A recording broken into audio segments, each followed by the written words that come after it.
Baie welkom by nog 'n gebedsbegeleiding geleentheid. Een waarin jy net kan wees. Waarin jy kan ervaar jy hoef niks nou reg te kry nie. En daar's nie 'n toets aan die einde van hierdie tyd nie. Jy kan eenvoudig net nou hier wees. Voel hoe jy gemaklik terugsit op jou stoel of die plek waarin jy sit. Anker die sole van jou voete op die grond. En voel geaard. Voel teenwoordig hier in God se teenwoordigheid. Laat jou asem stadig en natuurlik vloei. En voel hoe jy ingedra word, nie deur jou eie krag nie, maar deur genade. God is hier. Jy hoef nie te soek nie. Jy hoef net teenwoordig te wees.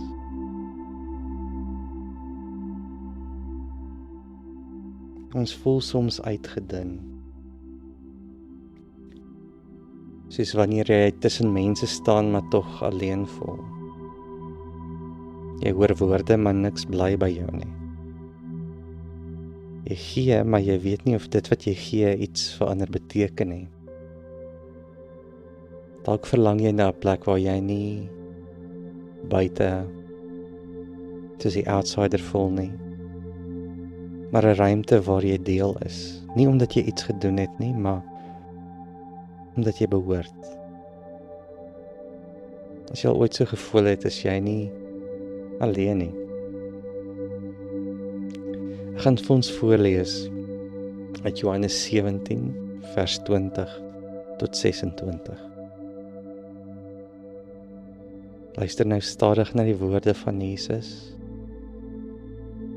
Hoor dit wat hy vir ons gebid het. Ek bid egter nie net vir hulle nie, maar ook vir die wat deur hulle woorde in my glo, dat hulle almal een kan wees, net soos U, Vader, in my is en ek in U, en dat hulle ook in ons kan wees, sodat die wêreld kan glo dat U my gestuur het, en ek het die heerlikheid wat U aan my gegee het, aan hulle gegee, sodat hulle kan een wees, net soos ons een is. Ek in hulle, en U in my, sodat hulle volledig een kan wees, en die wêreld kan weet dat U my gestuur het, en hulle U lief gehad het, net soos U my lief het. Vader, ek wil hê dat daar waar ek is, hulle wat U my gegee het, ook saam met my kan wees, sodat hulle my heerlikheid kan sien, die heerlikheid wat U my gegee het, omdat U my van voor die grondlegging van die wêreld lief gehad het. Regverdige Vader, die wêreld ken U nie, maar ek ken U, en hulle weet dat U my gestuur het, en ek het U naam aan hulle bekend gemaak, en ek sal dit verder bekend maak, sodat die liefde waarmee U my lief gehad het, in hulle kan wees, en ek in hulle. Hierdie gebed is een van die laaste gebede, laaste woorde van Jesus, voor hy aan die kruis gesterf het. Dit is nie 'n opdrag nie, nie 'n waarskuwing nie, maar 'n gebed. 'n Gebed van eenheid, van liefde en van teenwoordigheid. Jesus verlang dat ons in hom sal wees, soos hy in die Vader is. 'n Wederkerige woonplek van liefde.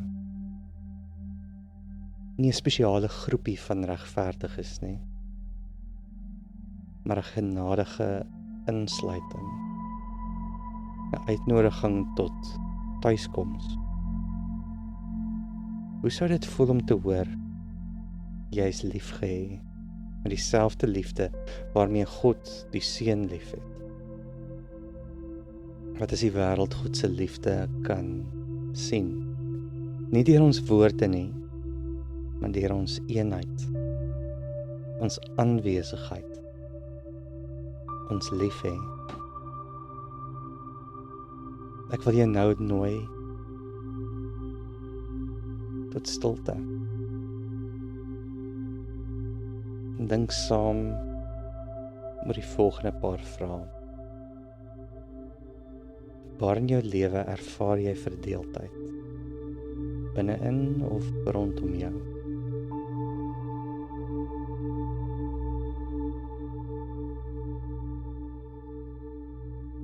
Wat beteken dit vir jou om een te wees met Christus?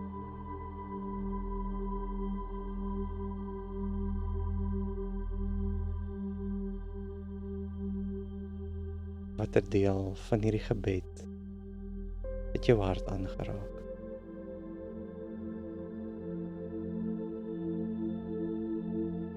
Kom ons neem 'n minuut of wat vir stilte.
Here Jesus, U het gebid nie net vir hulle daar nie, maar vir ons.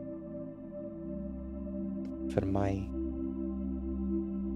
U het nie gevra dat ek moet uitsonderlik wees nie, maar dat ek sal behoort. Dat ek sal een wees met U, met ander, ingeweef in die liefde, verbind aan ander deur die Gees wat leef. Jy weet hoe dikwels ek verdeel voel in 'n wêreld wat verdeeld is. Hoe maklik ek kan terugval in wantroue. Hoe moeilik dit soms is om te glo dat ek werklik kan insluit. Dat ek werklik geliefd is. Maar U het gebid en U het my ingedra in die hart van God. En ek bring my broosheid, my dorings, my verlangende hart. Ek gee dit vir U, Jesus.